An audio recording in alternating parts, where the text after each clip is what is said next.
Hello everyone, welcome to my channel. Thank you so much for stopping by. Today we're going to talk about why I named this video, Deliver Us from Evil. Very early in the investigation of the Watts family murders, the police learned that Watts had been involved in a torrid affair with a female coworker who has gone on to be considered one of the most hated women in America. Once Watts was arrested for the murders of his family, his mistress quickly understood the massive implications of engaging in that affair. In her interviews, it was obvious that she went to great lengths to downplay the seriousness of the affair, and like a child trying to hide the fact that she had been naughty, the mistress tried to hide the evidence of the affair. In analyzing her various interviews, I believe that she appeared to be very dishonest, and she tried to minimize her involvement in the murders. In fact, for all the talking that she did in all of her interviews, it is interesting to note that she doesn't talk about the murder victims, and she doesn't seem at all traumatized by what Watts did. She didn't seem the least bit affected by the fact that the man that she was having an affair with had just wiped out his entire family. I think that she is someone that's very immature and self-absorbed, and she showed very little empathy in her interviews. I see her as insecure, and she appears to desperately need the attention of men to bolster her low self-esteem. I think that she has deep-rooted sense of inadequacy, and that she used sex as a strategy to keep Watts interested in her and coming back for more. I also believe that she harbors a lot of resentment towards other women, and she sees other women as a threat, and she probably believes that other women can't be trusted. So it's not surprising that she chose a career in a field that is dominated by men. I believe she feels safest in the company of men because she's learned to adapt to that environment, and it makes her feel desirable. And my sense is that she felt very flattered by the way Watts felt about her, and she probably felt quite high from the power of that. I also believe that she's someone who likes to be controlling in a relationship, and that she believed that she was the one in control of her relationship with Watts. But the truth is, I don't think she was in control, because Watts was just feeding her a pack of lies about the state of his marriage and his intention to divorce Shanann. It was pretty obvious in her interviews that she didn't want to be with someone who had children, that she wanted to have some firsts with him, such as giving him his first son. And I think this would have affected Watts because he had a desperate need to be adored and a need for people to think the best of him. And I believe he felt pressured to be seen as perfect in his mistress's eyes. And I think he also felt pressured from her as she pushed him about looking for an apartment. I think that she viewed her relationship with Watts as a challenge, and it was her mission to take over Shanann's life and make herself the only one in his life. And this was of paramount importance to her due to her deeply rooted insecurities. Now, I think one of the most fascinating and sadly overlooked aspect of the mistress's proximity to this horrendous crime is less about who she is as a person and more about what she came to represent in relation to the victims and the motivation of the murderer. There are a lot of opinions out there on the mistress's role in this case, and it seems like everything she has ever done in her life has been edited down to engaging in an affair with a married man. I believe that it is the affair and the way she presented herself in the interviews that fuels a lot of the hate people feel for her. And I think that people need to hate her in order to enhance their outrage towards Watts himself. A lot of people believe that the mistress, even if not directly involved, is no less guilty than Watts himself. And because we want to understand why such a terrible crime happened, people want to know what was the fuse and the match that ignited the murders. The mistress clearly put herself in the role of being a shallow and reprehensible homewrecker with no morals or integrity. And because of that, it doesn't take much for people to take the next step and label her an accomplice.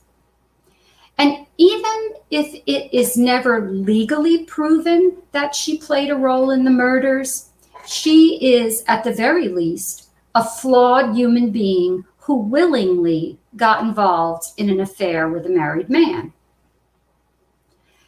It's pretty obvious that many people would like to see the mistress tried and convicted of something, but it is equally important to remember that a man capable of murdering his wife and babies is absolutely capable of manipulating a female coworker into believing that his marriage was unsalvageable.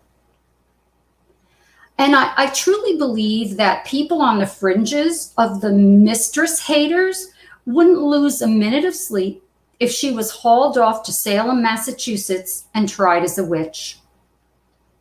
You know, once the terrible truth about Watts and the savage murder of his family was blasted out into the media, everyone demanded justice. And along with that came the hatred and suspicion of the mistress. She did this. She caused this. She has blood on her hands. She is just as guilty as he is. But when this happens, the presumption of innocence is replaced by the assumption of guilt. The public's perception of the mistress sort of went something like this. She participated in an affair with a married man who ended up killing his wife and babies, and because of this, she too is guilty. She seduced him. He's the monster, but she was the one behind the scenes stirring up his psychopathy. She targeted and stalked a beautiful family. She is evil, awful, disgusting. And that family would still be alive today if she hadn't injected herself into their lives. She used her body and sex to lure Watts in. And she did this because she wanted what Shanann had. And one of the biggest problems with viewing the mistress as a participant in this is that it leads to believing that we can correct a moral failure with a legal solution.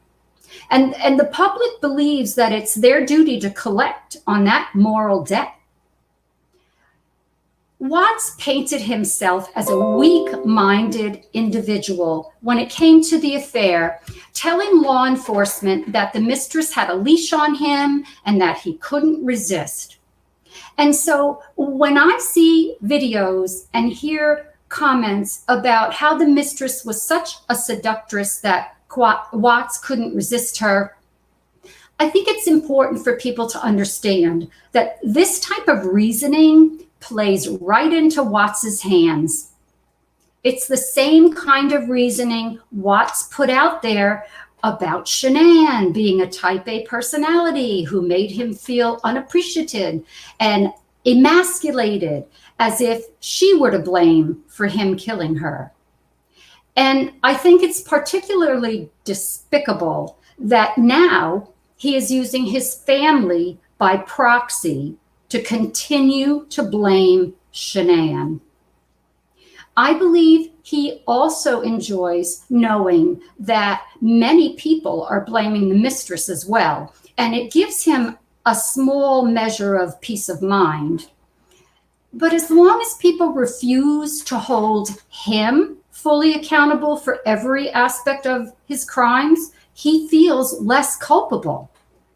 And when we put the responsibility of even a tiny part of this crime on anyone other than Watts, we are reducing his culpability, and I truly believe he enjoys knowing that. You know, no matter what people believe about whether or not the mistress was involved in the murders, the only real proof we have thus far is that she is guilty of having an affair with a poor excuse of a human being who murdered his family. The affair was his responsibility to stop. He was the one who was married. He was the one who had taken the marriage vows. And he does not have the right to expect the compassion that he has manufactured by his incredible manipulation of his remaining family and his misguided admirers. If we pull back the curtain, what we will find hiding behind it is the ugly truth. Watts murdered his family because he wasn't man enough to address and deal with the problems that for years had consumed his life. He wouldn't confront his problems, and he wouldn't work to save a marriage that had been badly broken by a lack of communication, conflict avoidance, uncontrollable debt, health issues, and an unwanted pregnancy. Watts is a damaged man. He's a broken toy who found in his mistress a damaging escape. As for her, I believe she probably thought that she had found in him her chance to obtain her own version of happily ever after. But she was only one of many people in Watts' life who didn't see the danger in his absolute desperation. Many of us want to know why he murdered his family. And in my opinion, he is just truly evil. We're not born evil or forced to be evil, but we become evil slowly over time through a long series of choices. We are all born with free will, the freedom to accept or reject stepping into the darkness, choosing evil, murdering. When these murders occurred, I believe that all at once, Watts knew what his strength was. It was his will, his autonomous will. He himself, as a freely choosing being. Without looking back, he dismissed once and for all mental illusions about psychological motivations, behavioral stimulations, rationales, and social responsibilities. All of those things were already eaten up and disintegrated in the flames of his rage that I believe consumed him. The only thing left was his will. Only his freedom to choose remained. Only the agony of free choice remained, and I wouldn't be surprised if he had been wondering for a very long time how many real choices he had made freely during his life.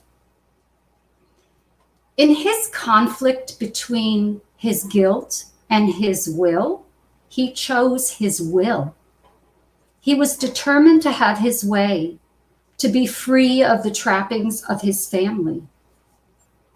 In his refusal to accept his own imperfections and his need to remain in defense of his narcissistic self-image, he took the law into his own hands and destroyed the lives of his innocent family. You know, there are two states of being: submission to goodness or the refusal to submit to anything beyond one's own will, and which refusal automatically enslaved him to the forces of evil. The choice was his. Either belong to God or the devil. And he chose the devil when he murdered his innocent family. Any goodness that people see in Chris Watts is just a pretense. It is, in effect, a lie. The words image and outward appearance are crucial to understanding the morality of evil. The way in which Watts lives his life is to maintain his image of righteousness. And because he is such an expert at disguise, it is difficult for people to see the maliciousness of the evil within him. He is totally aware of the evil inside of him, and he desperately tries to avoid that awareness. He is continually engaged in sweeping the evidence of his evil deeds under the rug of his own consciousness. Evil originates not in the absence of guilt, but in the effort to escape it. The only kind of pain that he cannot tolerate is the pain of his own conscience, the pain of the realization of his own sinfulness and imperfection. That's why, as a child, his mother would hear him behind closed doors praying for forgiveness. Don't be fooled. Evil people gravitate towards piety for the disguise and concealment it can offer them. He alone is responsible for what he did. And absent a needle and an easy-to-hit vein and a cocktail of drugs that will paralyze his diaphragm and stop his heart, he is exactly where he should be. Thank you all for watching, and if you liked my video, please subscribe and tell a friend. Thank you.